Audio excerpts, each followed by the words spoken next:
Hello everyone! Kumusta po ang buhay-buhay natin dyan? Ito ang ikalawang kaganapan sa aming family bonding. Kaway!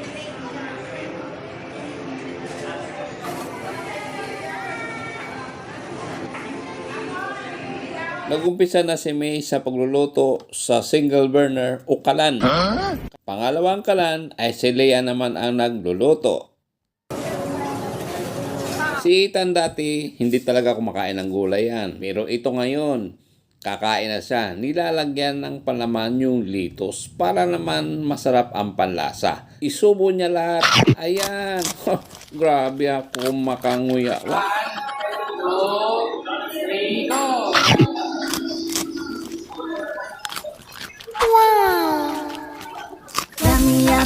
Yummy meal time. Si Mark naman at saka si May, hindi talaga sila kumakain ng gulay.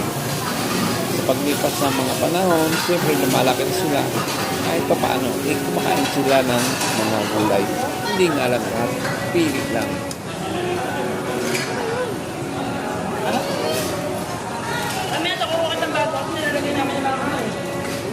Ako naman, kumakain talaga ako ng gulay. Kahit anong gulay, kahit anong luto gulay. Gulay is life. Ganun.